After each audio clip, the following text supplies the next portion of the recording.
Alrighty, what's up, everybody? Peter Gilmore here on this Tuesday afternoon, 2021. Back at you again with another video right here on Killer of Demons 669. Thank you all for watching. Make sure you like this video. Hit the subscribe button down below. Subscribe to all my other channels, which are down below in the description box. Friend me on Facebook. Follow me on Twitter. Share this video all over the internet. And don't forget to tap that bell. Turn on all my notifications so you never, ever miss an upload. That's it. So like the video, share, subscribe, leave a comment, questions, whatever you want. And don't forget to tap that bell, because if you don't tap that bell, you won't get notified and you lose out on a lot of good stuff. That's it. All right, ladies and gentlemen. First video on this channel of 2021. I did, if you follow me on my respective channels, I put up my first video of 2021 on my Peter Gilmore channel. My Happy New Year video on right like an hour after the ball dropped. So let me officially welcome you to 2021. Happy New Year, everybody. And we're already 5 days into the new year. Already have fucking, already losing people left and right. Already, I mean, yesterday we lost a guitar legend in Alexei Leho of Children of Bottom, who died yesterday at the age of 41. I'll do a separate video about that maybe later tonight on my phone. I'm not gonna do it on the computer, but this way. So we lost Alexei Leho yesterday. He has some health problems, which I didn't even know about. But he will be missed. Another guitar legend passed away, just like Eddie Van Halen passed away about a month or so ago. Randy Rhoads, Dimebag Darrell, Jimi Hendrix, a great guitar legend of this era. Probably one of the best. And Children of Bottom, very underrated band. And I don't know if they're going to continue on. I don't even know if they're going to continue on, get a new guitarist to replace Alexei. I really don't think they can. I don't think nobody can replace Alexei. So, I mean, his guitar playing is fucking legendary. With that synth, with the synth guitar. Not what he doesn't play synth guitar. Bottom with the synth, with the guitar and the synthesizer combining. Really gave Children of Bottom their sound. And the last time I saw Bottom was in 2000 and when did I see him last? I think it was on the it was on the Black Label Berserkers tour, which I think was in 2010. I think it was 2010. I think it was the last time I saw him, actually, because it was Bottom, Black Label Society's, I think, Seven Dust, and maybe Crowbar. I think on that tour. I forget, but I was front row, as I always am, because I'm such a fucking VIP. Very important, Peter. But I saw him, on Gigantor as well, like even before that, with Megadeth, and stuff like that. But I didn't get into Bottom until I heard Every Time I Die from their Follow the Reaper album, and then I proceeded to get their albums all the albums after that. I still have them, not in my closet, which I'm not gonna go get, but Alexei will be missed, and Bottom hopefully will live forever with a new guitarist. But we'll have to see as time goes on. So rest in peace, Alexei. And like I said, I'll do a separate video tribute to the late, great Alexei Leho of Children of Bottom. And that's it. All right, enough about that. We also lost Dawn Wells, Marianne of Gilligan's Island. I think she died at the age of 81 or 90, something like that. Sucks. Another hit to my childhood. I used to watch Gilligan's Island religiously. I still do. I mean, I have it on the Me network on channel 3 on my dish. So we lost her. Like I said, we lost Brody Lee, Luke Harper, John Huber, and that fucking epic tribute that AEW had last week. And all WWE did was just show a fucking picture. Though they taped stuff, When are we gonna see that? Hypocrites, the WWE are. Hypocrites. That's what I gotta say about that. All right. So, thank you all for watching on Killer Demons channel on this January the 5th, 2021. I might do another video later tonight. Like I said, I'll do a separate video on my Metal God channel, probably later, maybe after this video, or maybe a little bit later tonight. But on my Peter Gilmore channel, hopefully today, maybe Thursday, tomorrow, maybe Thursday, I'm gonna do my Wrestle Kingdom 15 review. And boy, was it epic! Another epic Wrestle Kingdom. Both nights were fucking epic. Tonight is New Year's Dash. Can't wait for that. That's gonna be fucking epic. So we'll see if the new champions, Kota Ibushi, will keep his title. He beat Naito on night 1 and defeated Jay White on night 2. So I don't know how he beat Jay White, but I thought everybody thought Jay White was gonna win.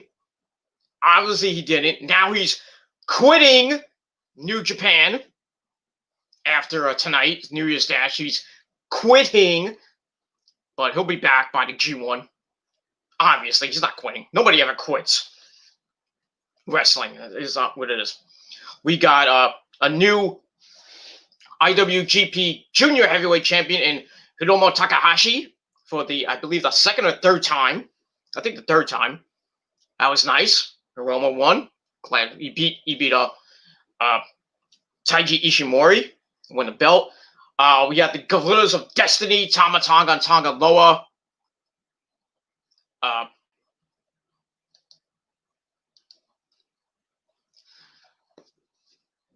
Win the IWGP Heavyweight Tag Team Championships for the 7th time, record-setting 7th time. That's amazing. That's great. I love the Gorillas of Destiny. And we had that. Will Ospreay and Okada had a great match. But like I said, both nights were epic, and I'll talk about them probably either later tonight or maybe by Thursday on my Peter Gilmore channel. So subscribe to the channels and all that other good stuff. And that's that. But right now, ladies and gentlemen, I know I wasted 7.5 minutes of your precious time, and if you don't like it, well, fuck you, man. Ladies and gentlemen, it is time for your late and out-of-date WWE Raw Legends Night review for January the 4th, 2021 from the Thunderdome in Tampa, Florida. Even though this ain't St. Petersburg, but it's Tampa at the Tropicana. And that's all I gotta say about that. All right, so Raw started off 2021 with Legends Night, bring back the old farts from the past, like Hulk Hogan Brother and Nature Boy Ric Flair. We saw Mickie James, Tori Wilson. We saw Mark Henry. Mark Henry, now he's in like a walker now. I feel bad for Mark Henry. Good Lord. We saw Sergeant Slaughter, you puke, maggot. Like all the trolls online on this fucking website. They know who they are. Bunch of fucking maggots and pukes. And I think we saw Jeff Jarrett. I think we saw him on stage near the end. Who else? We saw Molly Holly. Alicia Fox, who's not a fucking legend. But they put her on the fucking show. Like I said, Flair. We had Goldberg at the end, but I'll talk about that fucking prick after the fact. But yeah, just WWE's way to try to get ratings because they're not doing so good. So I have to call up old farts to get ratings, and they probably get like a 1.6, maybe a 1.7, maybe 1.8. I don't know what the number is yet. I haven't looked yet. I don't think it came out yet, but we'll see what happens. But overall, the show sucked. fucking sucked. That's you know. I guess 2021 is gonna be the same as last year for WWE. That's it. And by the way, thank you for the dislikes, fuckers. That's all I gotta say about that. Thanks for the views. Love you long time. Mwah. Keep rotating on my big fat super dick. That's all I gotta say about that. All right, so let's get into this review. I'm gonna roll with an iPhone. I don't have my phone. We have an iPhone, and on the back it says Hulkamania. So we got Hulk Hogan. And he's describing not the iPhone, but the H phone, which you can use on all your websites. And you can even make a call, and Hogan's like pretending he's on the phone. Like, what you gonna do, brother? When the H phone Hulkamania gone wild on you, brother? And I thought he made fun of Keith Lee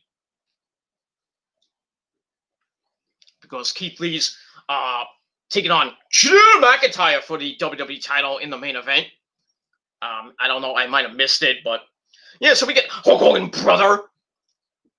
And that's it. So I basically don't give two shits, brother.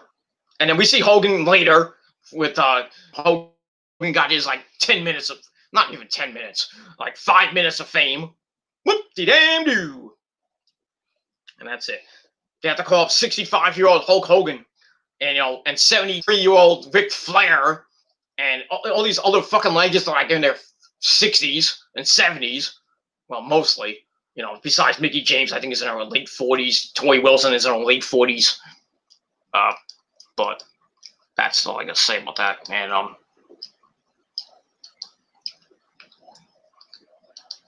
that's that. All right, so after we see Jollywood Hogan, or Slobbywood Hogan, whatever you want, we go to the ring. We have Miz TV with our good friends, The Miz, Mr. Money in the Bank, who got it back last week, and his good buddy John Morrison. So The Miz goes to the most must-see talk show in WWE history. Welcome to Miz TV. So he talks about Legends Night. Then he runs down the card. Keith Lee and Drew McIntyre for the WWE title. Randy Orton and his Ruthless Foot taking on Mr. Jeff Hardy. Jeff Hardy, dude! And that's that. I think that was the only two matches he mentioned. And then John Morrison mentions that, woo, Nature Boy, Ric Flair, Tori Wilson, Booker T, sucker, and the Hulkster dude are in the building, along with the biggest leg all, The Miz. Okay, I don't think The Miz is a legend. He's awesome. No. God damn it, I said that word. God damn it. No, it's 2021, Mike. Get the fuck away from me. Hey! Happy New Year, Gilmore. Thank you. Can you go now? You shut up. I'll put you to a fucking table. Okay, Mike, okay. Go back to body slamming Andre the Giant, okay? Go. I'm sorry, ladies and gentlemen. Every time I say that A word, and not asshole, a lot of people on this website are assholes. But every time I say the A word that ends in some, he comes out. I can't stop him. I can't stop that guy. I can't. But it is what it is, and that's it. That's all I gotta say about it. So sorry about that. All right. So Miz says he's feeling optimistic about 2021, as he says WWE management finally came to this, and we saw the money. We saw the Money in the Bank briefcase. They gave it back to him last week on a technicality. Morrison is optimistic that it would be their year. Right. I doubt it. Then it's, I guess, the new day of Kofi Kingston and Xavier Woods. So they come out, and apparently they got their own talk show of their own entitled New Detox. Nice. with a stupid, crappy theme song. Kofi's the host. Xavier's the band leader and a bailiff. Because every talk show needs a bailiff. When has a talk show had a bailiff? Besides Judge Judy, Judge Joe Brown, Judge Mathis, Judge Jerry, all these fucking courtroom shows. It's not a talk show. It's just fucking courtroom shows, not talk. It is what it is. And I'm saying it's gonna be the show ever. So because they bought good goddamn beef, gotta eat beef, and working television, and correct crap from both teams. So Miz gets pissed and would like to conduct the interview, and he sees this stunt as practice for when Xavier bombs on G4. Ouch. I don't even know when G4 is coming back. I don't know if it did come back or not. Blah, blah, blah. So anyway, Kofi has a cue card. Asks the Miz if he has any New Year's resolutions. So Morrison says he has 3. I forgot what he said. And then he has a big fancy picture montage, which I didn't give 2 shits about. Kofi asks which legend they would like to go out to dinner with. So Morrison responds with Tatanka. Tatanka. Because he was there. But Miz is like, fuck this shit. I'm tired of crap. Can we, this is stupid. I agree with Miz. This fucking segment was stupid. And you know what was coming next. I'll get to that in a second. So they say they have a cooking part in the show. So Xavier puts on his chef's hat. Miz is ready to poop on the party. And he was hoping people would take him and Morrison seriously this year. And then we hear him go, Teddy Long, player! And he comes out and he says he's got the perfect solution for this problem. He says the Miz and Morrison will go one-on-one with The Undertaker. I was like, God, really? The Undertaker's retired? That would be funny, though, if The Undertaker would have came out to scare Teddy Long. Book up, Teddy! That would be funny. Then Adam Pearce comes out and it's like, you're dying out here, dude. So Teddy's like, okay, I got a better idea. So he books Miz and Morrison in a tag team match, Teddy Long show, and that match is coming up next, and he starts dancing and dancing. Nobody gives 2 shits. And that's that. So that goes to commercial. So I gave that segment 2.25 out of 5 stars. Nice to see Teddy Long and everything, but, that's all I got to say about that. All right, then we get to match number 1. The tag team match player. The New Day against Miz and Morrison. Match wasn't anything great. It's also with Morrison and Woods. Basically, the New Day were kicking the crap out of Miz and Morrison from both matches. And I like how Samoa Joe was talking about, oh, this is protocol. Oh, wait, shut up with protocol already. Anyway. They're beating the crap out of Miz. I'll go to break with Kofi hitting a dive onto both of them, and then Xavier Woods gets the trombone and goes, burr, burr, burr. As we go to commercial, we come back. They're still working over Morrison. And then Miz causes a distraction, and finally Miz and Morrison get some offense in. But that didn't last that long as Kofi fights out. But he's sent in the corner, and Miz loses his clothesline in the corner gimmick. That awesome. Well, damn it! Mike, go back. I just said awesome because it was in my notes. Go back. I'm sorry. Just go back to body slamming Big John Studd. Okay, go. Sorry. I'll try to keep him at bay. I can't stop it, but it is with us. Miz works the back and the shoulders, but Kofi reversed it. And I guess the tag to Xavier Woods. He tried to go for the tag, but Miz blocked it and goes for the figure 4, but it's blocked. Kofi hits the SOS, and then makes the hot tag to Xavier Woods, comes in like a house of fire on Morrison. Miz gets tossed to the outside. Then Xavier with a big elbow strike. Morrison with a big elbow strike. Xavier with one of his own. Miz is on the ropes. Miz gets taken out on the outside by Kofi. And Morrison tried to cheat, but that failed. And then Xavier Woods hits an AJ Lee special, the Shining Wizard. 1, 2, 3, the New Day get the win. And basically almost a glorified squash match. Because basically, Miz and Morrison did nothing. Just stood there, got their asses beat. And that's been the theme with both of them for the last few months. And Miz wants respect. Ain't getting it. He's basically looking like a fucking jobber with that fucking Money in the Bank briefcase. Which is going to cash in and lose. Eventually, probably by WrestleMania. But that's all I got to say about that. And we move on. That's it. So I gave the match 2.5 out of 5 stars. Not a great match, but obviously, the obvious winner is obvious, and that's pretty much all I gotta say about that. All right, then we go to the commentary team of Tom Stupid Idiot Phil, Samoa Joe, and Byron Thuxton. So we gotta review what happened at the end of last week's show with Randy Orton and his voice. This with Alexa dousing herself in gasoline and basically goading Randy Orton to light her on fire, like he did to the Fiend, Bray Wyatt. And then the lights go out. We thought Bray Wyatt was going to come back and come out. And then we see Randy holding the match. We didn't know what happened.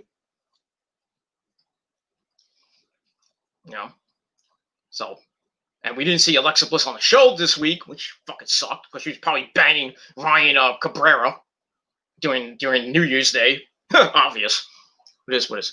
So, speaking of Randy Orton, we're back with Charlie Caruso, looking hot, as always, and asking Randy what's going through his mind. Randy says the voices were telling him to let her burn, but he couldn't do it.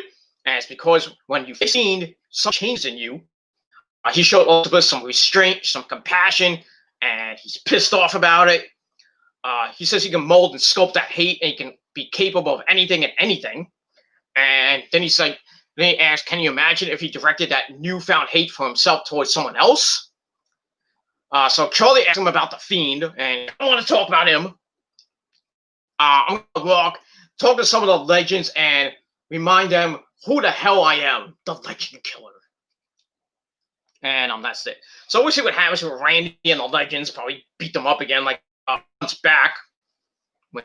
Beat the crap out of Edge, beat Shawn Michaels, RKO'd, punted Edge, punted Flair, punted Michaels, punted the Big Show, and that's that. And then he attacked him in the locker room, beat him up again, which led to Drew McIntyre's feud with him. Not that. So we'll see what happens with Randy Orton and his voice coming up. All right, after that, we get a video of the New Year's Eve party featuring R-Fool when he had the 24/7 title. And he got beat by Angel Garza, of all people. And then Kofi's trombone got broke. He's like, no! I mean, you just can't get another one from the music store there, Xavier. I mean, you have all that money from G4 and Up, Down, Down, on YouTube, and from Vince. I mean, come on. You probably have like 6 million fucking trombones in your fucking closet. Fucking idiot. So, yeah, they showed that TikTok video of Angel Garza winning the belt. Blah, blah, blah. And then after that, it leads to Garza with the belt and a rose. Talk to the legend, Alicia Fox, otherwise known as Rihanna, Part 2. He says the 24/7 title isn't the most beautiful thing she says that the title isn't the most beautiful thing she's ever seen. Like, she's seen a lot of dick. But it is what it is. Then he bumps into Sergeant Slaughter, you puke, Tatanka, and Mickey James. So he offers Mickey a rose. And Sergeant Slaughter calls him a puke. and a maggot, and then he leaves in a huff. How rude. So that's that. So we'll see what happens with Garza. Not that I give two shits about the 24/7 title, but that's all I got to say about that. And we'll move on from there. So I gave that segment 2 out of 5 stars. I gave the Randy Orton Charlie Caruso segment 2.25 out of 5 stars, if you're following at home. All right, then we go to match number 2. We got the phenomenal AJ Styles with the big man, almost, Jordan. He's taking on Elias again, like he did last week. We all know who won that. Elias got his butt kicked.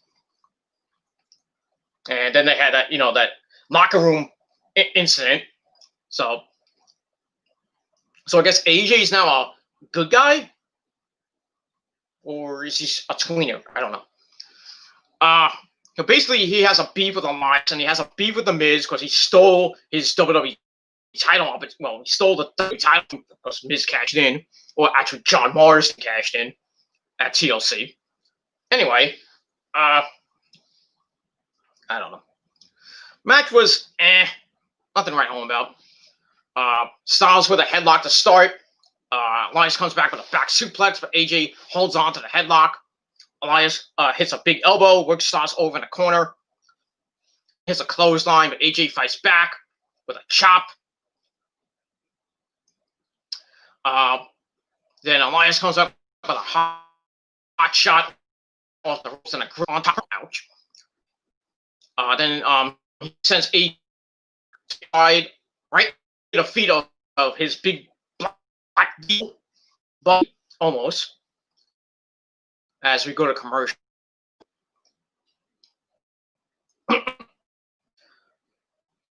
We almost pissed. We moves his jacket. Probably got it at the dollar store. I don't know where he got it from. So he means business. He's pissed. AJ sits on the top turnbuckle, and they go back, and him and Elias go back and forth. AJ slips out of it, and then they start going back and forth in the middle of the ring. Elias wins the exchange with a choke slam side effect for a near fall. And apparently that's Jackson Riker's move. So he stole it. So Elias tries to go up top. AJ rolls to the other side of the ring. He sets up for the phenomenal forearm.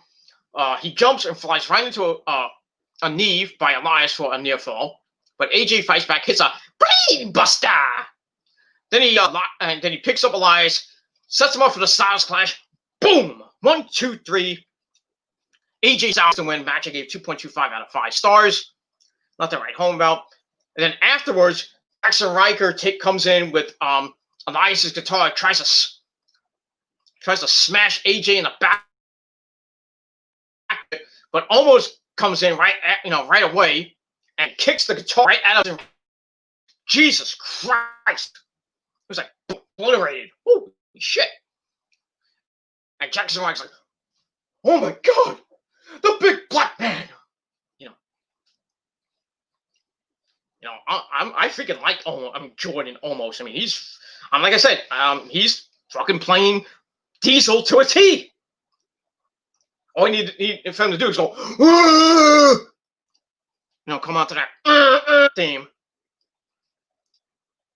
And come out like Diesel came out back in the day, but it's what it's so. That was okay. The way it was just fucking amazing. I fucking was like, holy shit. But that's all I gotta say about that. And we move on. That's it. All right, then we go to a pre-recorded video from early in the day with Sarah Schreiber interviewing the Queen and one half of the Women's Tag Team Champions, Charlotte Flair, who announces that she's going to be entering the Women's Royal Rumble coming up in 3 weeks. Obviously. Was not going to defend the belts at a pay-per-view. Because the fucking women's tag team belts don't mean shit. So Shinners, along with Nia Jax. I think Shayna Baszler announced it too. I'm not sure.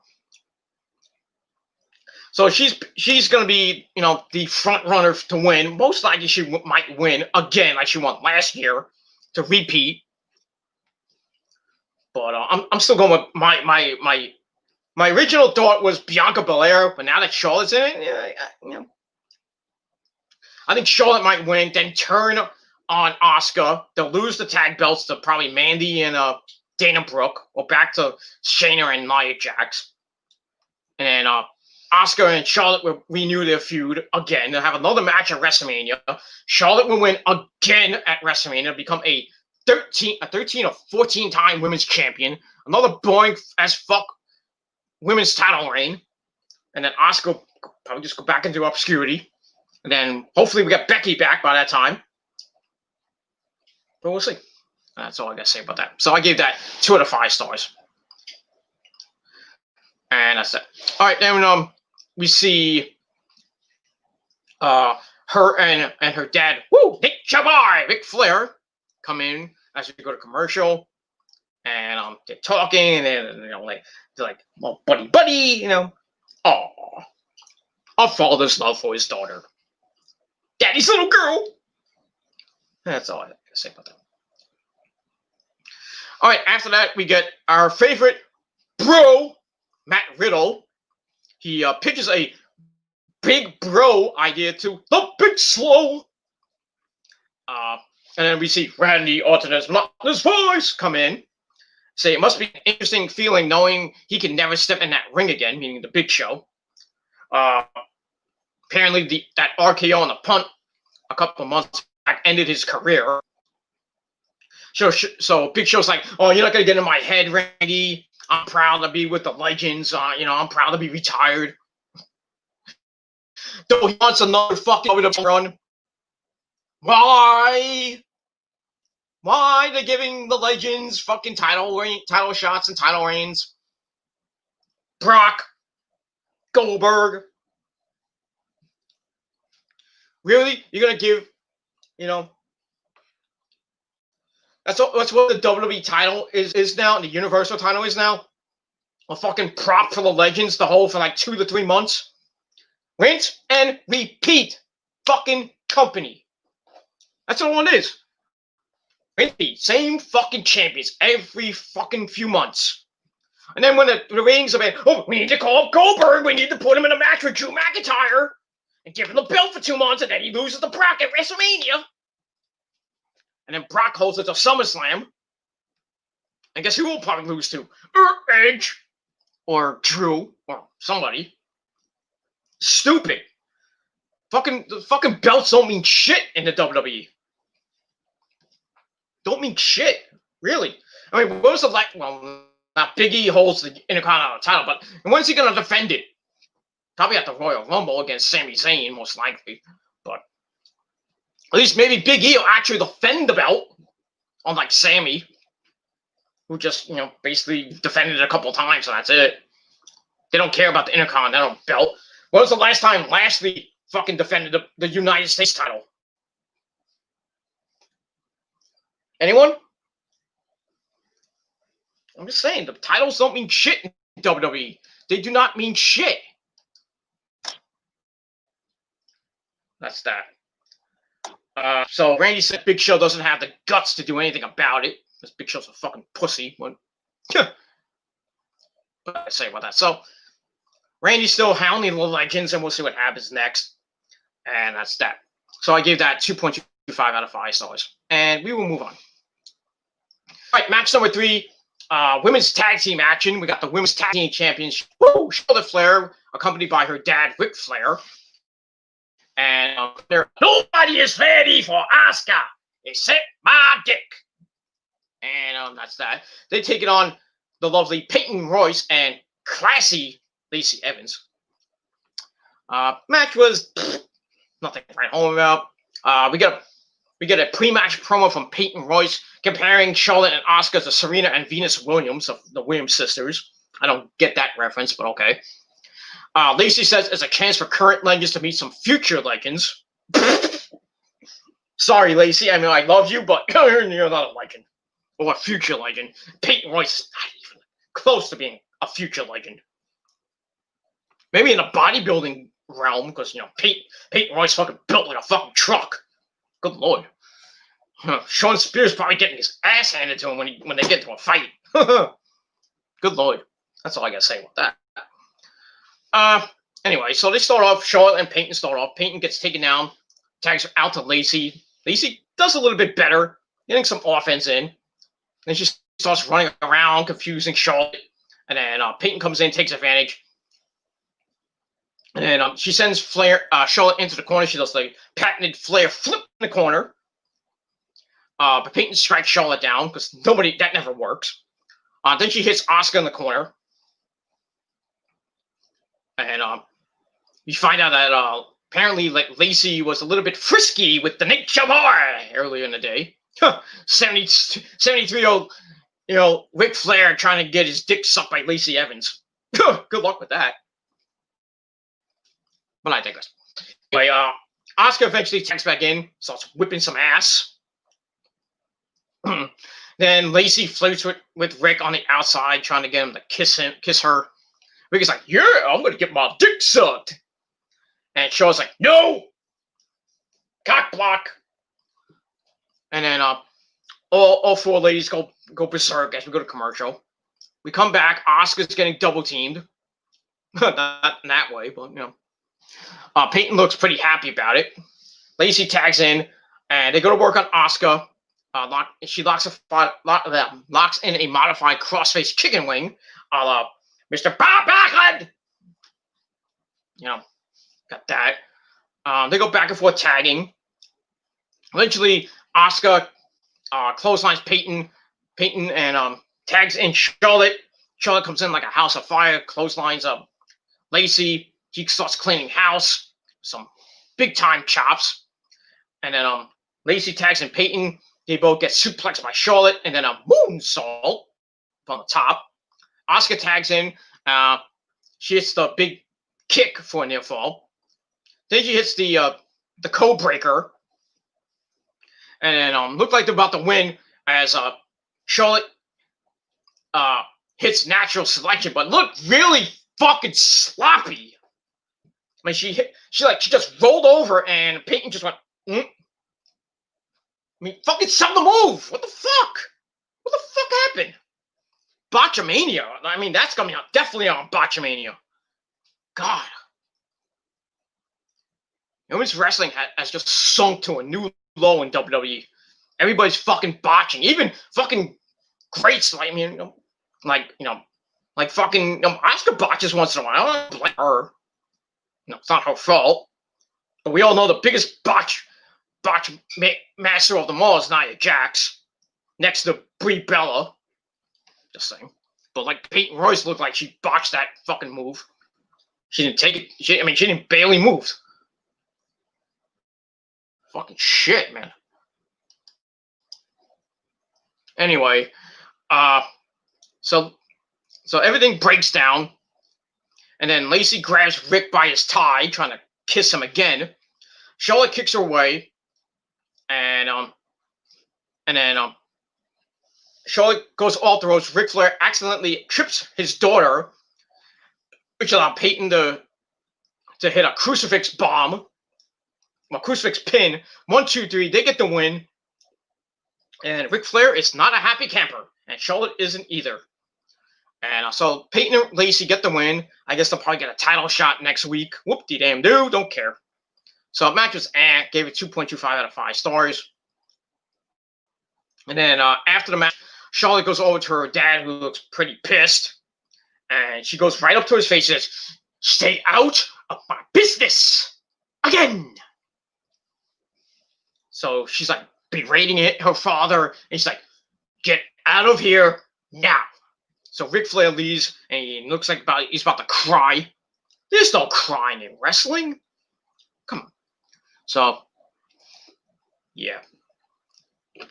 So, a little bit of an upset, I guess you can call it, with Peyton and Lacey being the champs. Like I said, probably get a tag title match maybe next week. Because it won't be at the Royal Rumble. Unless Charlotte's going to do double duty. I doubt that. And we move on from there. So 2.25 out of 5 stars for that. And we move on. All right, then we go backstage with the WWE Champion, Drew McIntyre. So he's getting ready for his big match with Keith Lee. Then his his good buddy, who's, I don't know if it's a tweener or he's a face or he's a heel. I don't know what he is. Sheamus fella. He comes in and he says he would like to give, he'd like Drew to give Keith Lee an extra kick in the head for him. So Drew's like, oh, okay, whatever. And then we see Hulk Hogan, brother, and Jimmy Mouth of the South Hart come in. You know, Jimmy Hart's got his megaphone, as always. So Hogan says that he's Sheamus's #1 fan, brother. Okay. Even though the fucking the young guys hate Hogan. I don't blame him. You know, Hogan's burned his bridges, brother. Anyway, so he wishes Drew all the luck in the world. Talks about how proud he is of how he's carried the flag during these crazy times. And we got more to go. This fucking disease, this fucking virus is mutating now, and fucking, you know, in the UK now it's, you know, we got a more contagious version of this fucking virus here in New York, not here in Jersey, thankfully, not yet anyway. But you know, so this fucking virus is mutating and changing, and you know, we have like 3 or 4 vaccines available now, and they're still not getting sent out to the States fast enough. So more people are dying. We got over 355,000 people dead already in the United States from this fucking virus. And counting. I can bet by the fucking summer of this year, we'll probably have over 500,000 people dead of this fucking shit. And they're saying, oh, we're going to get back to normal by the fall. No! We are not getting back to normal this year. I'm telling you right now. Only by some miracle. This fucking virus is going to be with us for the rest of this year. And into 2022. And probably into 2023.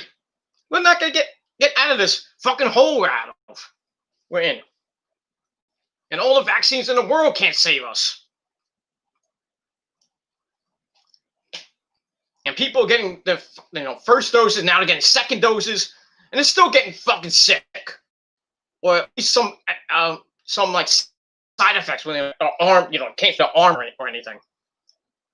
And other people, getting different things. So the vaccine's not 100% working. It's not working. Go back to the drawing board, scientists. Get something way stronger. Because right now it doesn't look like it's working that much. But, we're only 5 days into the new year, so who knows what's going to happen between now and the summer and the fall. But we'll see. So anyway, so Drew reminds the Hulkster a lot. He reminds Hulk a lot of himself. I don't know what that meant. And he wonders if Sheamus reminds Hulk of Jimmy Hart. So Sheamus like, I don't like him.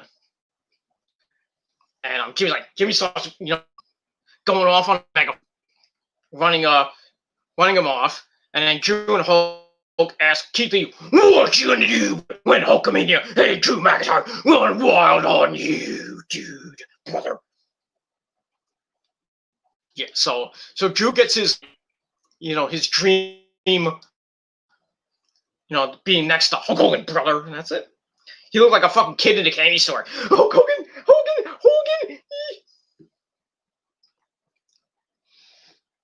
Hogan's old and fucking brittle and fucking, he takes one wrong move, he'd be shattered. They'll have to pick him up on a forklift and carry him to fucking hospital. But that's all Hogan's good for now. Is just appearing on Legends Night, or if they go back to Saudi Arabia, I don't know. They may go back depending on this fucking virus. What happens to it in the next few months, and the travel restrictions. If they, recede and everything, everyone can go traveling to Europe and everything. But if they do another Saudi Arabia show, you can bet Hogan's gonna be on there. Flair. They'll probably somehow get the Undertaker out of his chair. But who knows? But like I said, I doubt that we're going to see a Saudi Arabia show this year. But never say never in the world of wrestling. Never say never. But we'll see. And that's like 2 out of 5 stars. You know, didn't really give 2 shits about Hogan being there with Drew and Sheamus. Didn't care. And that's that. All right, then we go back to the ring. Match number 4. We got Matt Riddle taking on the United States champion Bobby Lashley with a MVP at ringside, part of the Hurt Business. Match wasn't great. It's also with Riddle attacking Lashley before the bell. Because, you know, he's like, oh, I gotta get my offense in early. But no, and that made Bobby Lashley pissed. So Riddle starts targeting the shoulder, but Lashley slams him down. But Riddle comes back, tries a hanging triangle choke, but Lashley flips him out of the ring. Then grabs a hold of Riddle, rams him side first into the ring post. Ow. As we go to break. And we see Matt Riddle's face is like, dude, that hurt, bro. What's with wrestlers and their facial expressions? It makes it funny to me. You know, they'll get hit and they go, ah, my back. It doesn't even fuck hurt. You know, gets fucking body slammed. Oh, oh. I mean, really, if their facial expressions are wrestling just fucking boggles my mind. It's fucking funny. That's all I gotta say about that.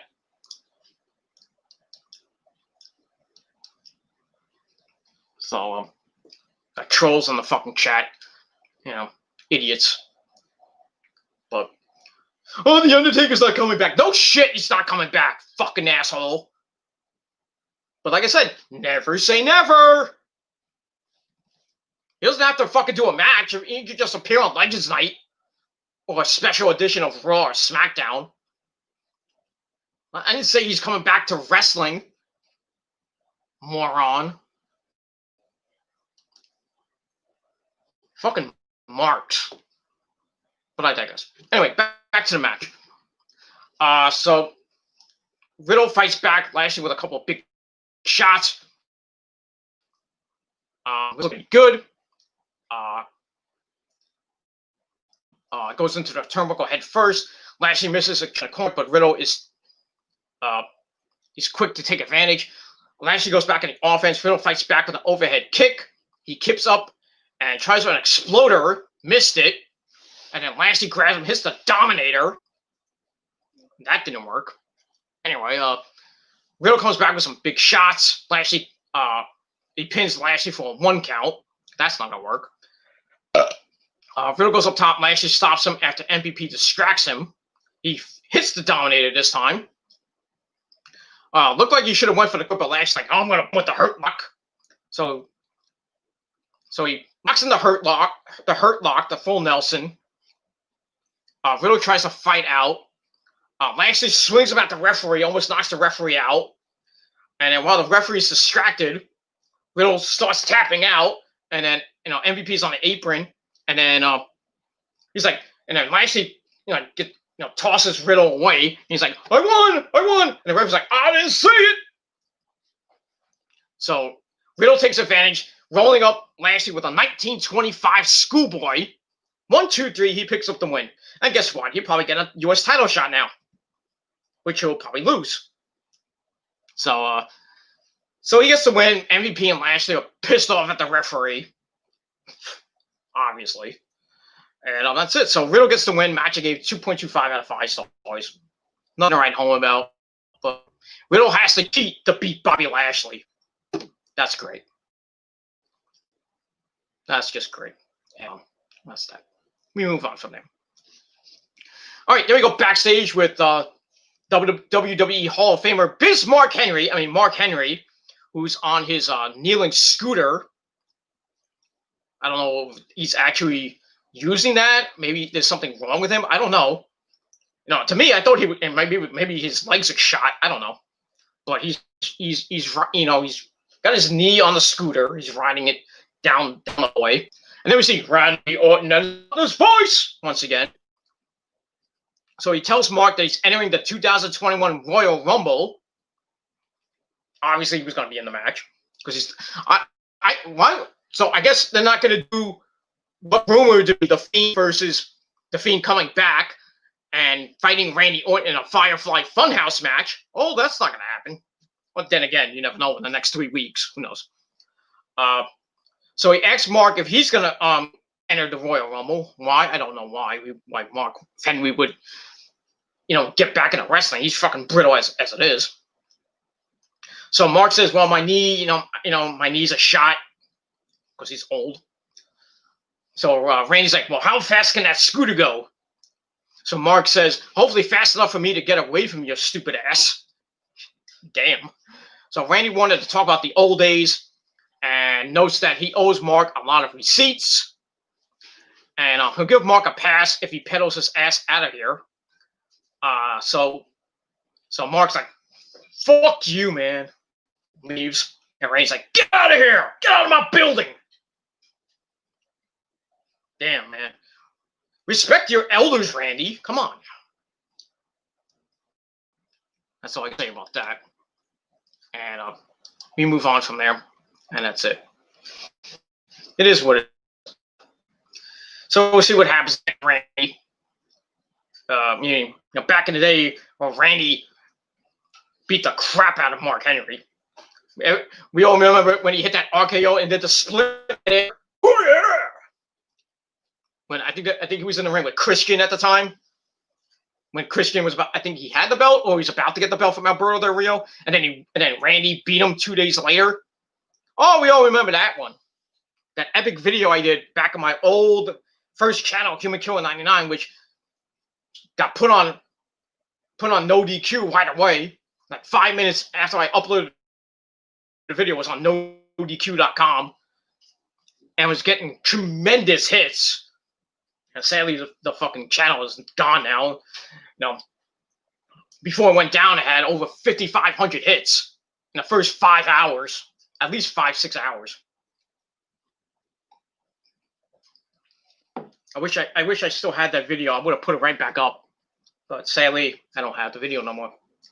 And the channel's been gone for 10 years now. Sucks. It is what it is, and that's that. And we move on. All right, then we go backstage with Charlie Caruso.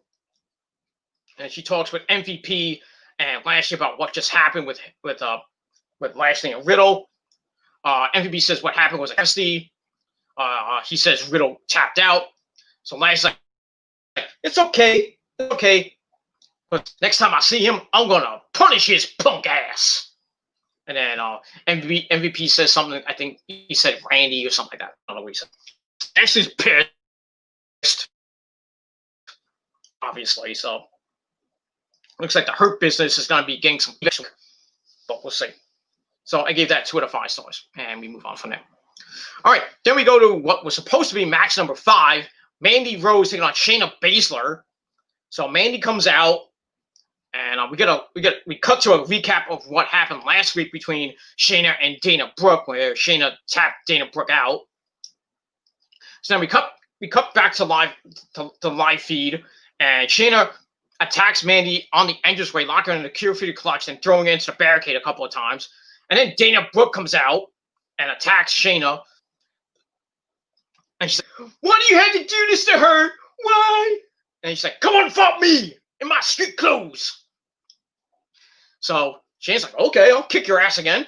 So now we get to match number 5. This match didn't even last that long. Dana Brooke and Shayna Baszler 2.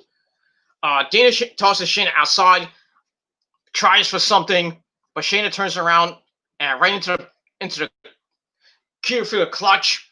But somehow Dana counted it into a pinning combination. Dana Brooke gets the win. Whoop-de-doo. Match gave a fat dud. Zero. Because this fucking sucked.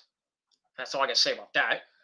This stupid fucking feud between Shayna and Nia and Mandy and Dana, just over the fucking, who's gonna be the number 1 contender to Asuka and Charlotte's women's tag team titles. I don't care. Probably gonna be Mandy and Dana anyway, and then they're gonna win the belts from Asuka and Charlotte, and then Charlotte's gonna fight Asuka, like I said, at WrestleMania, win the Raw women's title for the 13th or 14th time. And that's that. So I give the match 0 out of 5, dud. Afterwards, Dana and Mandy team up to dump Shayna to the outside. That's that. So we'll probably get a match next week against both of them, or maybe Dana Brooke takes on Nia Jax, or Mandy takes on Nia Jax. I could care less. And that's all I gotta say about that. And we move on from there. We go backstage with Nature Boy Ric Flair, and he comes up to Molly Holly and Aaron R. Shyster, otherwise known as Mike Rotunda, IRS, and don't forget to pay your tax. I hope I get a lot.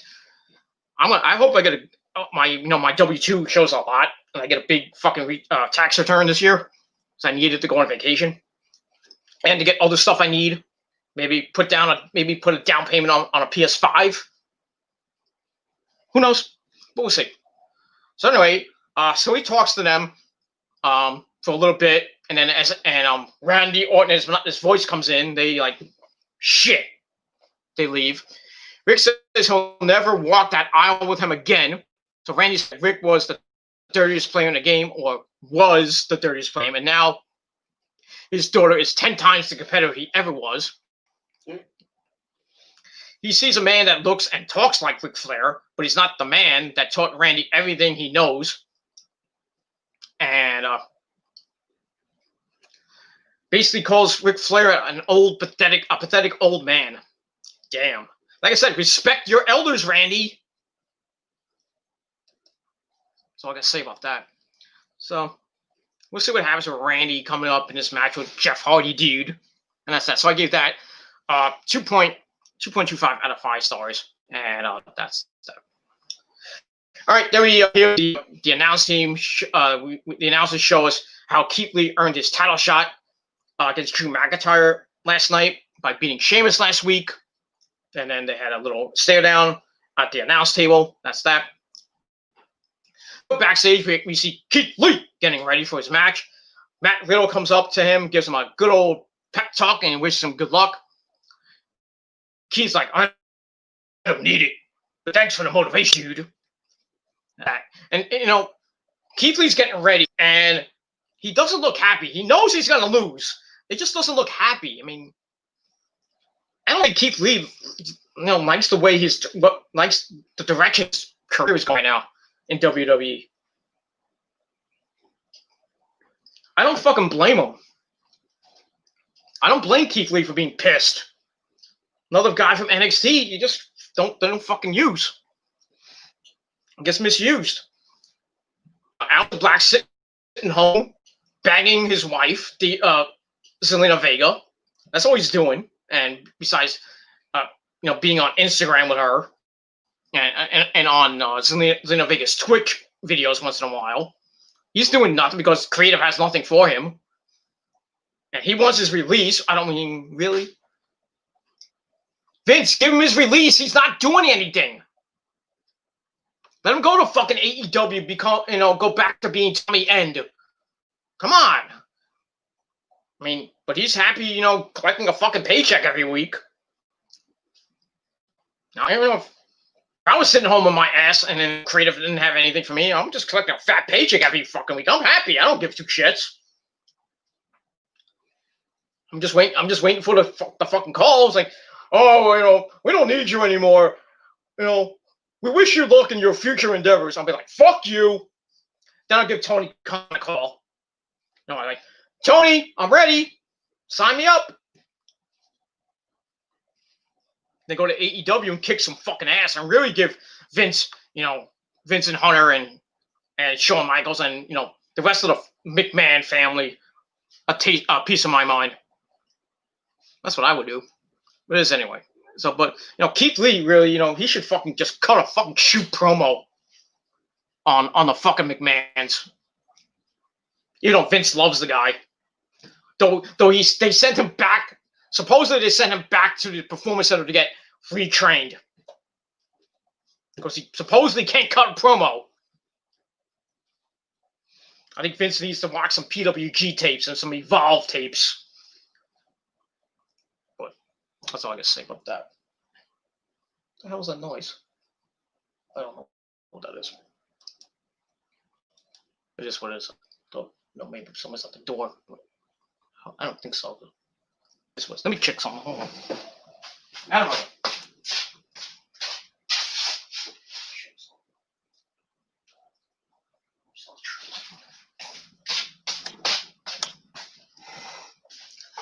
All right, sorry about that. I thought I had somebody at the door. There was nobody there. And the missus is coming home soon, so I gotta get this video done. So that's that. And we move on. All right, match number 6. We got Randy Orton, this voice thing on Jeff Hardy, dude. Match wasn't anything great like their other matches they've had. So anyway, Randy takes his sweet ass time getting to the ring. Thinks he's the Undertaker. So Jeff Hardy comes out, doesn't have the face paint on, just has some body paint, paying homage to the legends. So we start off with a good old fashioned thumb to the eye. Randy paying homage to the Hot Rod, Roddy Piper. So he pokes Hardy in the eye, getting the advantage. Sends Jeff to the outside, smashes his head into the announce table a bunch of times. Then he hits a back suplex on the announce table. Ow. Then they go back in the ring. Randy goes for a near fall. Then he starts working over the fingers of Jeff Hardy. I thought he was gonna break him like Pete Dunne or Marty Scurll. Speaking of Marty Scurll, he's done with the Ring of Honor. Now WWE is thinking of hiring the guy. Either Marty's going to AEW or he's going to WWE and probably get ruined there. But it would be nice to see Marty in NXT with Adam Cole, baby. Maybe put him in the Undisputed Era. Not that it's going to happen, but maybe if he goes to NXT, Adam Cole will get revenge on Marty for what happened back at Final Battle 2016, I think, 16 or 17, when Marty joined the Bullet Club. When he showed up, freaking up Kenny Omega on the Tron, everybody marked out like I did, and says every hero needs a villain, and so they showed Marty, and then the lights went out, they came back on. Marty's in the ring with the Bucks, and then the Bucks super kick Adam Cole, baby, and then Marty hits him hits Adam Cole right in the face with the umbrella. So basically sending Adam Cole out of the Bullet Club and out of Ring of Honor a couple months later.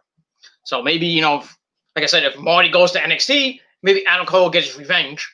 But we'll see. Anyway, so Owens working over the fingers. Hardy fights back briefly, but then he falls victim to the old Orton stomp. Then we get a good old-fashioned 1925 chin lock, because we need a rest period. Hardy fights out with a neck breaker, goes up top, but that doesn't. Goes for it looks like he's going for Whisper in the Wind or the Swanton. Randy rolls to the outside. Smart. But Jeff hits a body press to the floor as we go to commercial. We come back. Orton's grabbing at the ears of Jeff Hardy again.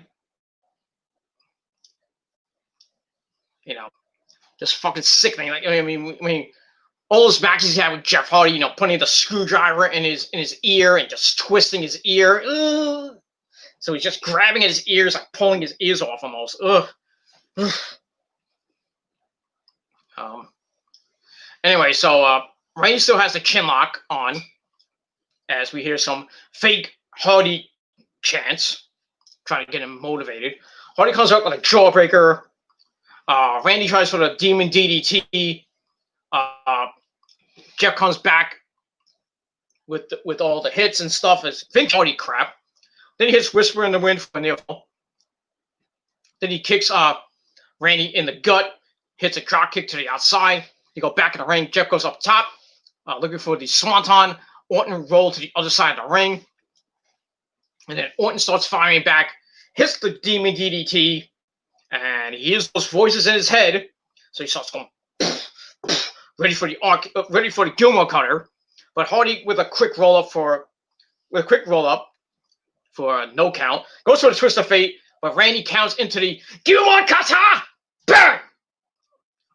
1, 2, 3. Randy Orton picks up the victory. Match I gave 2.5 out of 5 stars. It was okay. Wasn't great. It is what it is. So Randy Orton picks up the win and gains some momentum going into the Royal Rumble, and we'll see what happens in the Royal Rumble. He's not going to win it, obviously, because I think the Fiend will come out and probably eliminate him or scare him, and then somebody eliminates Randy. And then they go on to probably the next pay-per-view, which I think is the Elimination Chamber. They'll probably have a Firefly Funhouse match at the Elimination Chamber, or whatever the February pay-per-view is. But we'll see. And that's that. So like I said, 2.5 out of 5 stars for the match, and that's all I got to say about that. All right. Then we go backstage with the Lucha House Party. Lucha Jobber Party, excuse me. Gramatanique and Lindsay Dorado. They meet up with Melina, who does the Lucha chant with them. That's basically it. So we see Melina for like 3 seconds. I mean, really, they bring back Melina for 3 fucking seconds. And Melina, she comes back for 3 seconds, like gets her check, and then leaves. That's it. Got nothing better to do besides doing her stuff on Facebook and YouTube. Well, I don't think she has a YouTube channel. And Instagram and Twitter. That's basically all she's doing, is showing pictures of herself and doing whatever she does.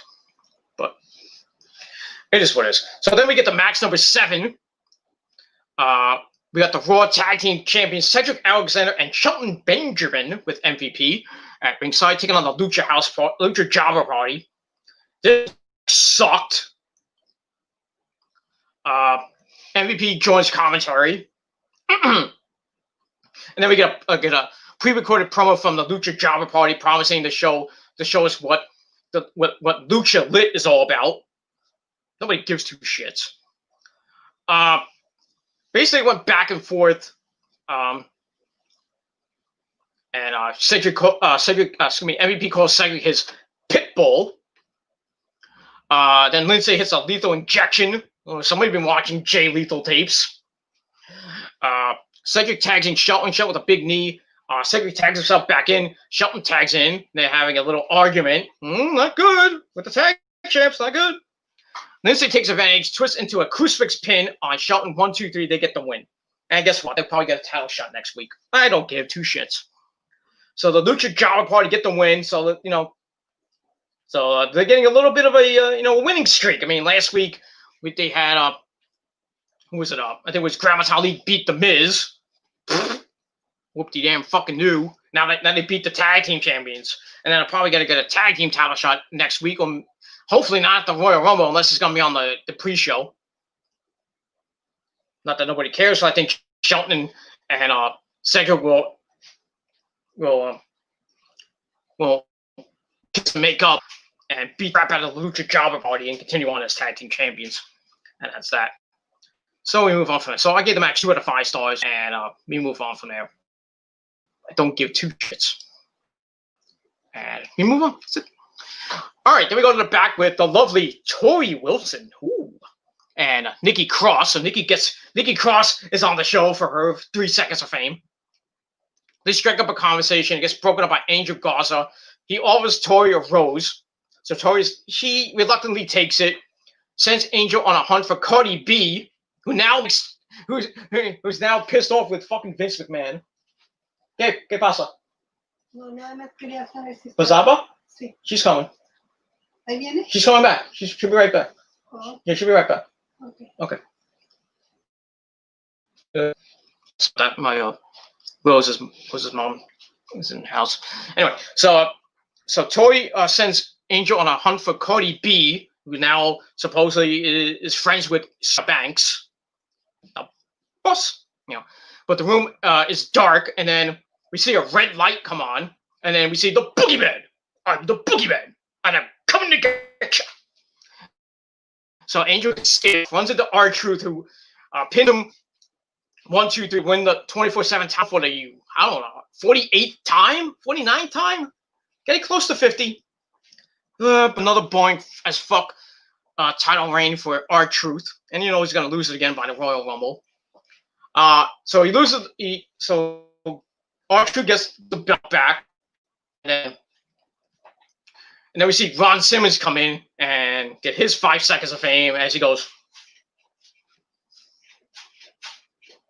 damn, and that's it. That ends the segment. So I give that a dud. Didn't give 2 shits about that. We'll move on from there. All right, then we get to the main event, WWE title match, Drew McIntyre and Keith Lee. This was actually good. The only good thing on the fucking show.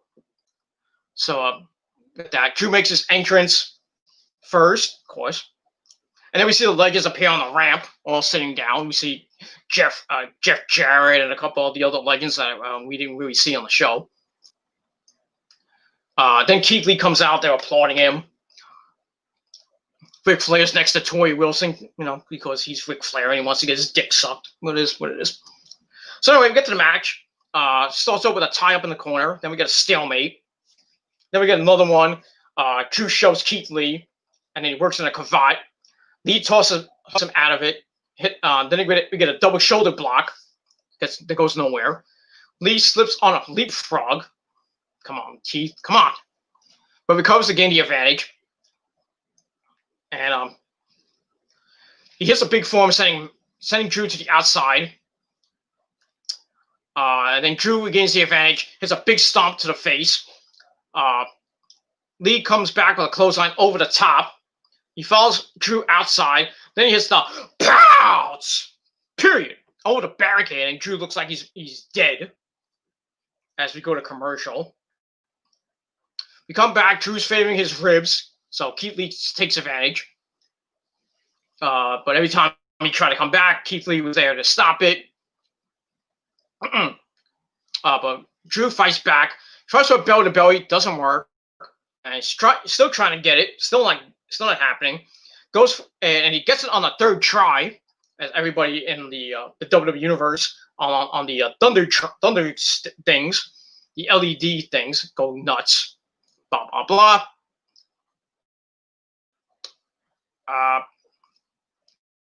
There's another, and Drew's still kind of hurt. His ribs are still giving a problem. Tries for the Claymore, missed it. Tries to go for a sunset flip, only gets a near fall out of that. Keith Lee comes back with a choke slam for a near fall. And Drew rolls outside to try to regain his breath and his bearings. Keith Lee gets on the apron, starts arguing with the referee. He's like, get back, Keith. Let me count him out. Keith's like, get the fuck away from me, fool. So Drew grabs Keith and power bombs him into the side of the announce table, and the table breaks this time because it didn't break with when Randy Orton back suplexed Jeff Hardy on it. I am the table, So that when Drew McIntyre when Keith Lee power bombed up Drew, it broke. So it is what it is. And we go to commercial again. We come back. Drew hits a accidental off the top rope for a near fall. Then Keith Lee comes back with a big clothesline for a near fall. Goes for another one. Drew goes for a backslide, which doesn't look like a good idea.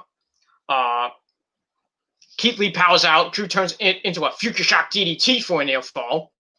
Goes up top, but Keith Lee meets him up there.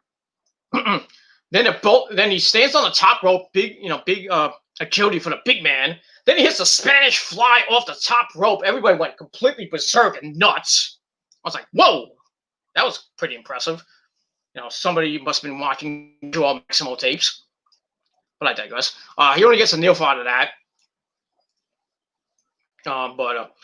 Keith Lee, he's like winded and just not looking good.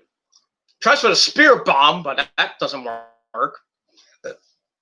As Drew hits a spine buster for a near fall.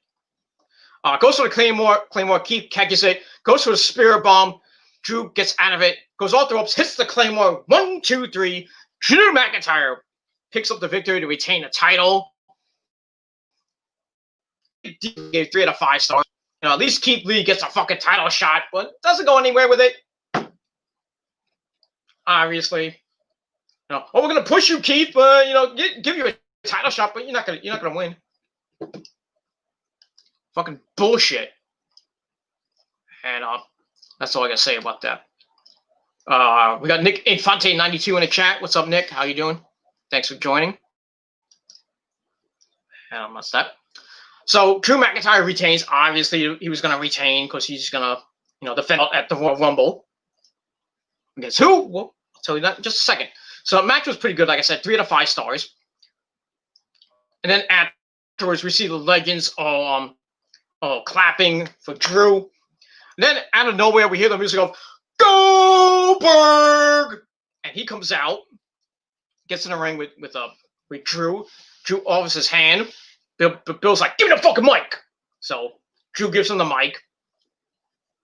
So he says he was in the back thinking that there couldn't be a better representative to be WWE champion.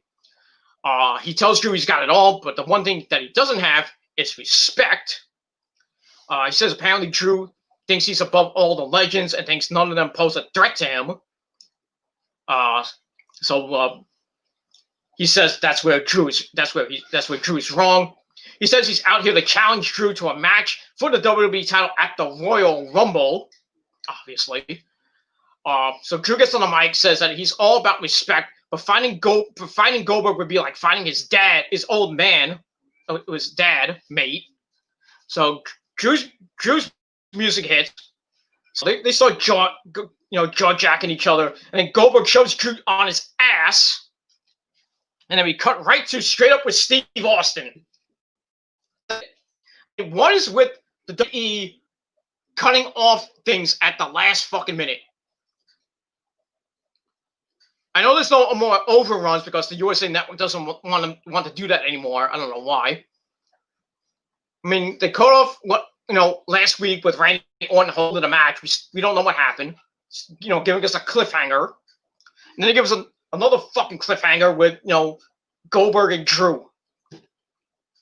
I gave that 3 out of 5 stars, but, it is what it is. And that's that. And that's that. Nick wants to know Oberg is now challenging Drew McIntyre. Why? That's what I want to know. Why?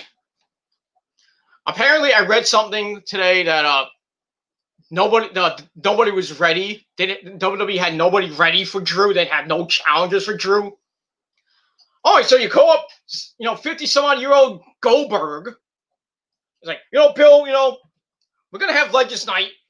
We're going to put you at the end of the show, though he wasn't supposed to be at the end of the show. And they tell Bill Goldberg, we're going to give you another fucking title match.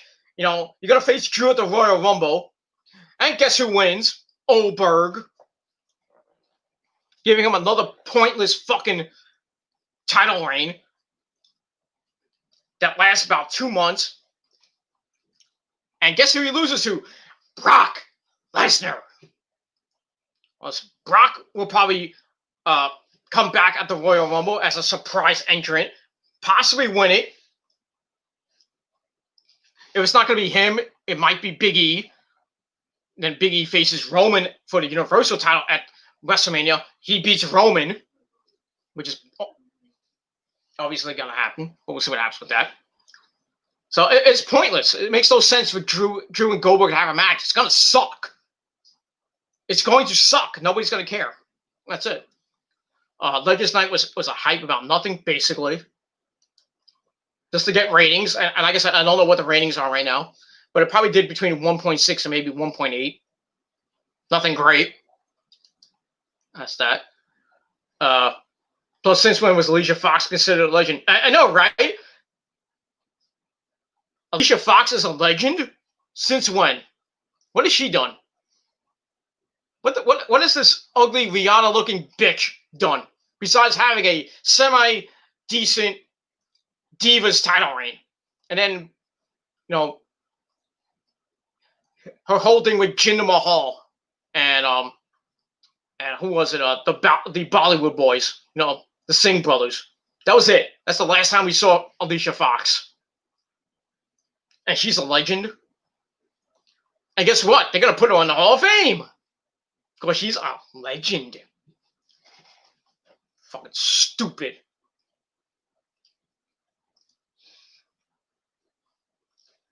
Somebody needs to clone Chris Brown, have him date Alicia Fox, and do a Chris Brown on her. But basically, she looks like Rihanna. I'm telling you, put a picture of her and Rihanna, together. They look the same. All she needs to find is a boyfriend that looks like Chris Brown. Have her get the same treatment that Rihanna got when she was dating Chris Brown. That's it. Not to wish any, harm on Alicia Fox, but she's fucking boring. She's not a legend. She's not. She's garbage. That's all I gotta say about that. Fuck her, man. If you really want a legend, you could have got Victoria. You could have got I don't know. It could have got Jazz. Maybe you could have thrown the Bella Sluts on there. Maybe Kelly. Maybe call up Candice Michelle. Call Trish and Lita. They're not doing anything. Ivory, yeah, Nick says Ivory. Yeah, they could have got Ivory. They had to get Alicia Fox. Alicia fucking Fox. It could have got worse if they had Beth fucking Phoenix on. Another legend.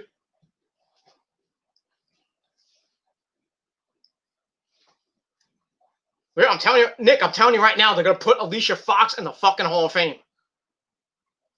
I mean, they're putting the Bella Sluts in next year because now they're gonna, now that they're gonna have the Hall of Fame at WrestleMania this year. They're gonna actually do it this year, with fans or without. I don't know.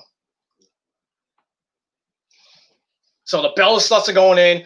JBL, the NWO, Batista, and I think somebody else. I forget who else, but so we're gonna have the Hall of Fame this year. So we're not going to get after the Royal Rumble, we're going to find out who's the first inductee into the 2021 Hall of Fame. Oh, it's going to be the Bella Sluts. Yay! We already know. Now we know who's going to be in the Hall of Fame this year. Whoop-de damn fucking do. Unless they add the Undertaker, which I highly doubt. But you never know between now and whenever WrestleMania is. We still don't know the date of WrestleMania. It's tentatively it's supposed to be March the 28th, but then they're going back and forth between April the 11th and the 18th, which is a week after Easter. So basically, WrestleMania is going to be on Palm Sunday.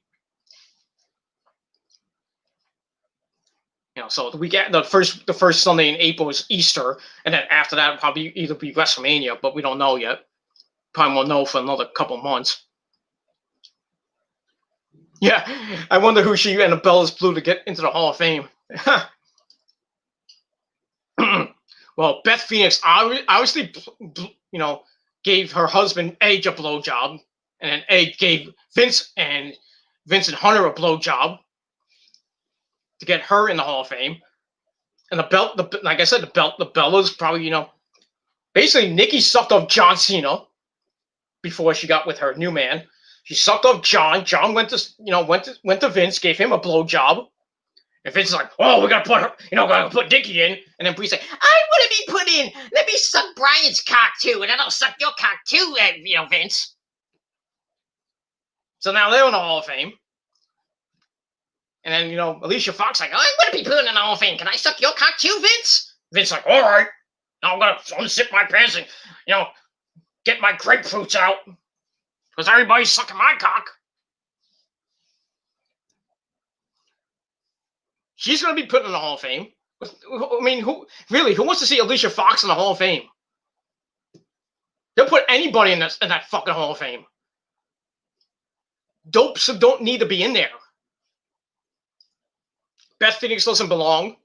Not yet, anyway. The Bella Sluts don't really belong right now. Alicia Fox for sure does not belong. Fucking horrible. Fucking horrible. They want to put women in there. Excuse me. They want to put women in this fucking Hall of Fame. Why don't you put in Miss Elizabeth? Why don't you put in Victoria? Why don't you put in Gail Kim, Melina? There's 4 names right there that should be in the Hall of Fame right now. They're not. I don't know if Bullacano's in it. Bullacano, the Jumping Bomb Angels. Here's a name for you, Mike McGurk. We all remember Mike McGurk, don't we? For all you old timers out there. I don't know. Nick, I think was born in '92, so I don't think he knows Mike McGurk. But I remember Mike McGurk.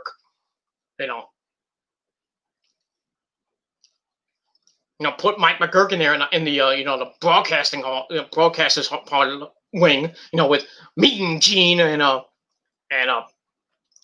the Fink and JR and Jerry Lawler and Bobby the Brain Heenan and Gorilla Monsoon in the commentators / announcers Hall of Fame.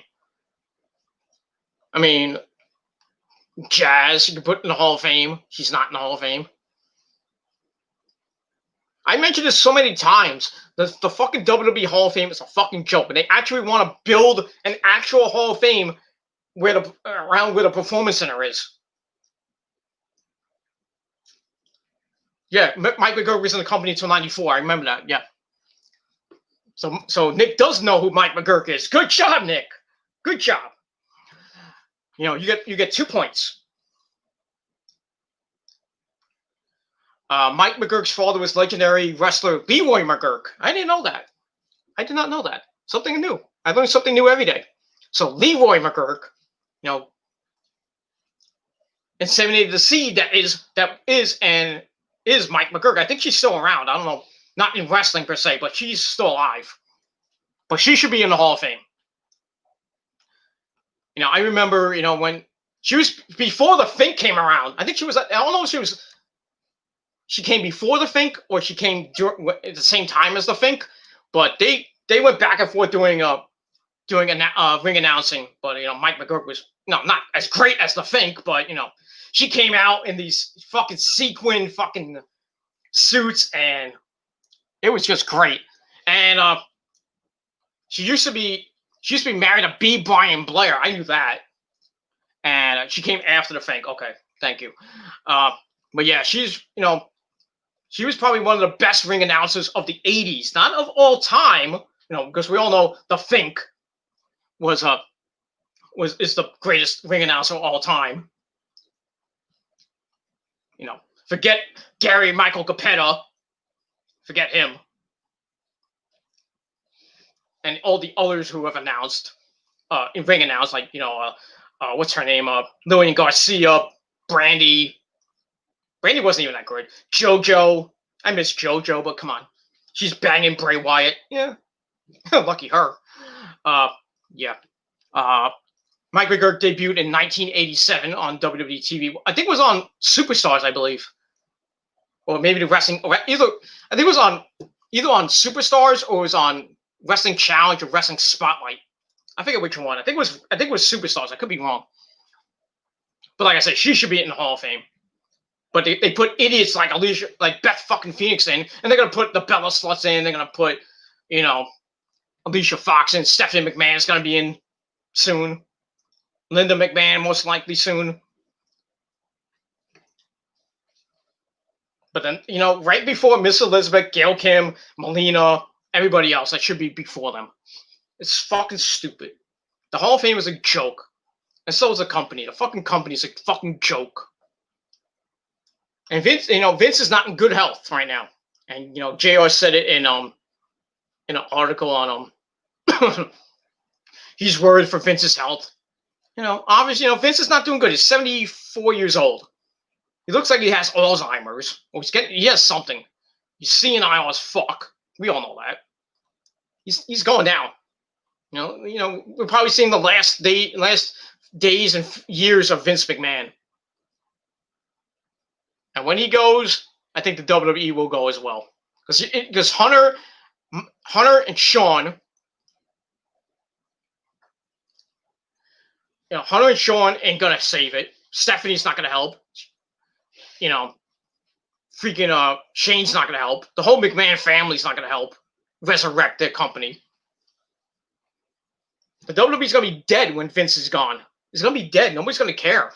I feel bad for all the people that are there now, like Adam Cole, baby, and the people that may be coming in from like different wrestling promotions in the Northeast and around the world.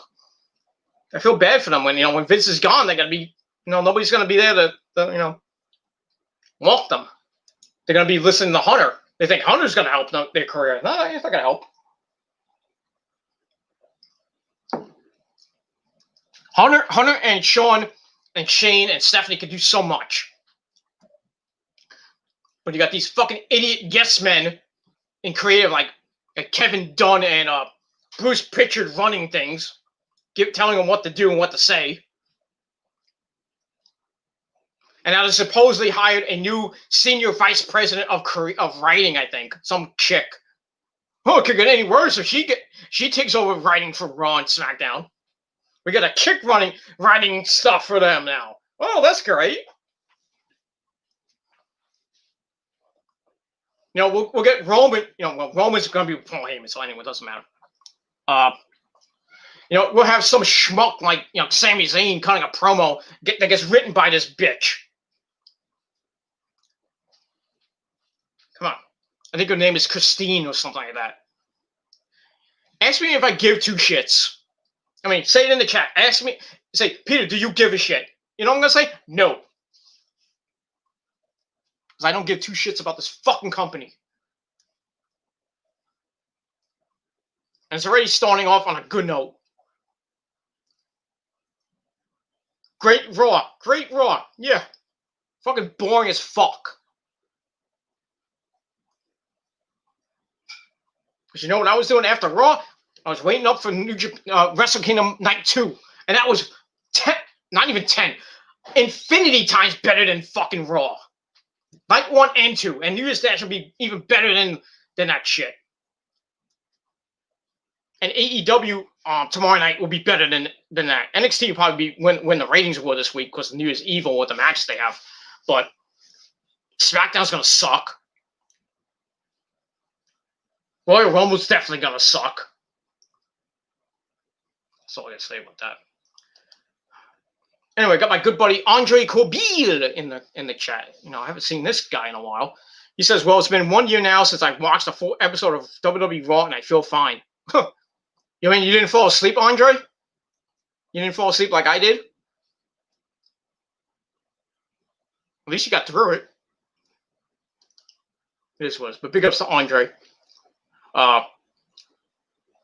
Subscribe to his channel, wrestlingwithwrestling.com. Or Andre Corbeil, Wrestling with Wrestling. He says, yeah, I think he's got around 2 years left to live. Yeah, Vince. Yeah. Vince got at least 2 to 5 years left. He's breaking down. He's old. Can barely talk now. No, he's done.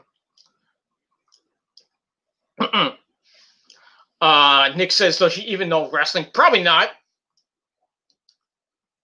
Like the other writers they have in the WWE that come from like soap operas and all the crap. They don't know shit about wrestling. They found them from Nickelodeon like Freddie Prinze Jr. Garbage. They're fucking garbage. Andre says Shane was the only thing that could have saved the company, basically. But he doesn't want. I don't think he wants to have anything to do with the company besides what he's doing now, what his role is, whatever it is. Shane doesn't want to be like owner or anything. He's gonna give it to Hunter and Stephanie, and then they're gonna kill it. Stephanie should have never gotten involved in WWE. She doesn't have a fucking clue. She's no different than Dixie Carter. All vanity project of philanthropy. Andre, to be perfectly honest with you, I think Dixie Carter is 150,000 times better than Stephanie. And I love Stephanie. Hi, Steph. But Dixie Carter at least knows how to run a company. Even though she ran it into the ground. Now TNA's doing much better without her. You know, Stephanie should have just stayed at home.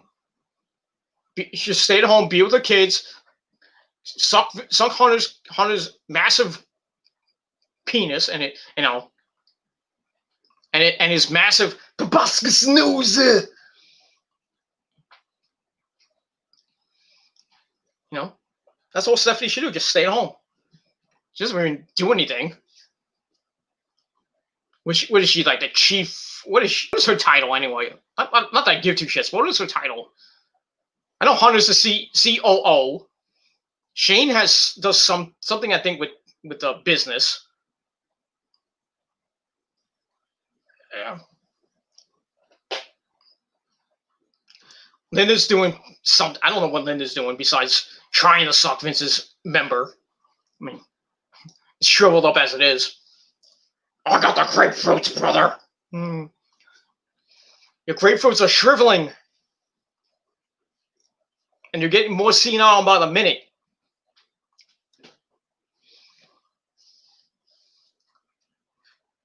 Fuck Vince McMahon, man. Fuck him. You know, to quote a good man, Shane Douglas, Vince, you sucked then and you suck now. Bottom line, straight the fuck up. He sucked then and he sucks now. And when he's dead, he'll suck even more. Because he'll be sucking dirt and sucking, you know, his dad's dick in heaven, most likely. And probably everybody else that's in heaven now. We'll go up there like, oh, who's dick I gotta suck first? Andre the Giant. Come over here, Andre. The 8th wonder of the world, Andre the Giant. You'll probably be sucking, you know, Ted Turner's cock, you know, probably, what's his name, Jim Crockett. All the fucking promoters he put out of business back in the day, be sucking their cock and like, oh, I'm sorry that he fucking ran you out of business, Ted Turner.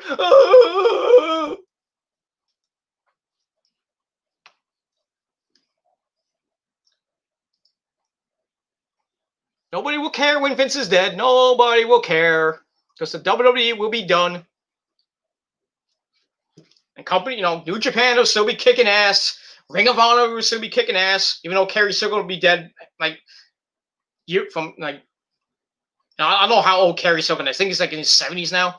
Still a fucking great man. He knows how to fucking run his company, even though he's an ambassador.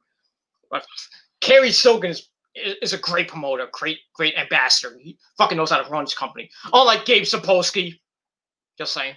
Because he almost killed Ring of Honor until Kerry Silver came in. But he's a great promoter. You know, the new president of New Japan, he's a great man.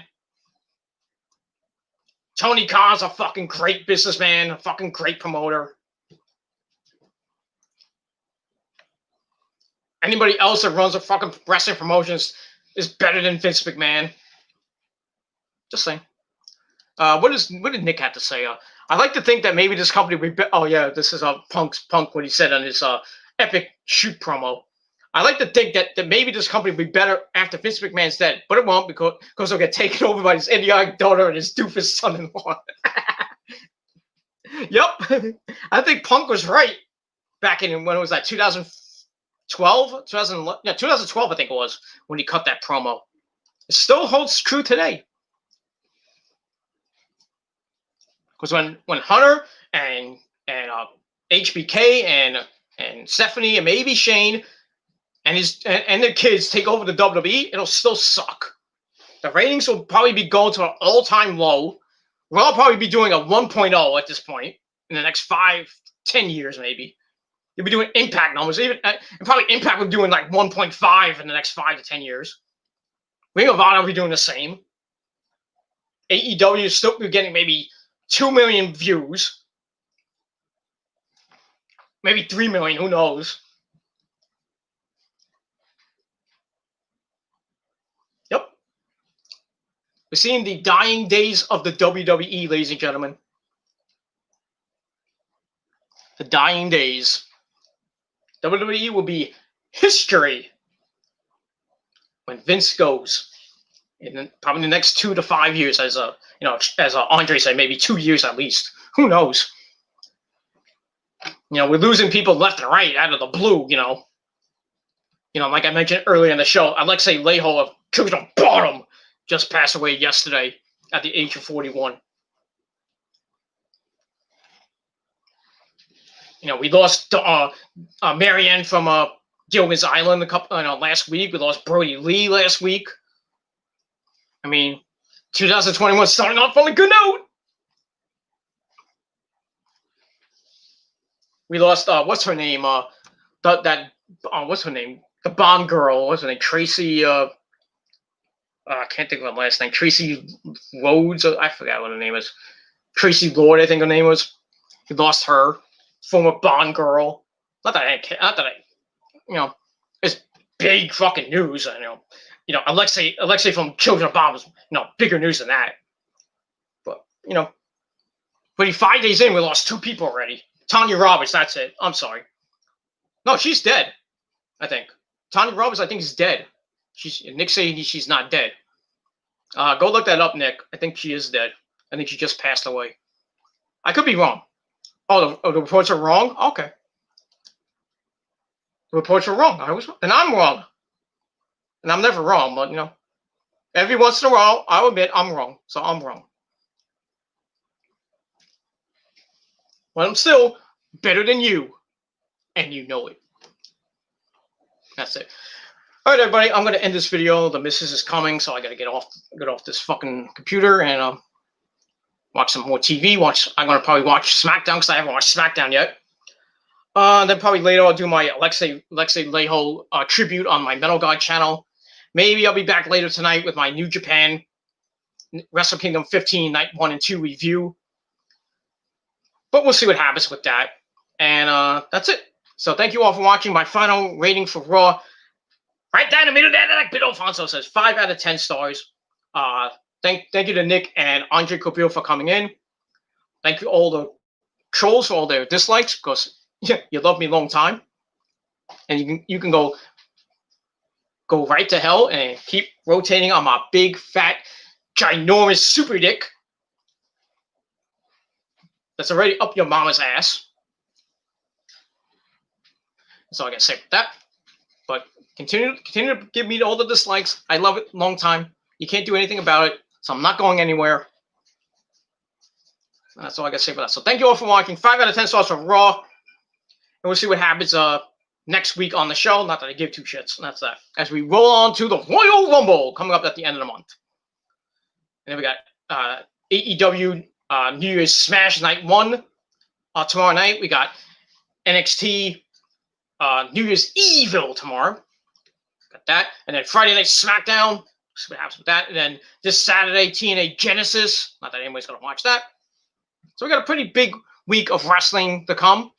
And hopefully I'll be here to give you all the news and updates and all that other good shit. That's all I got to say about that. So thank you all for watching. I'm Peter Gomez signing off. Peace out. Rock on.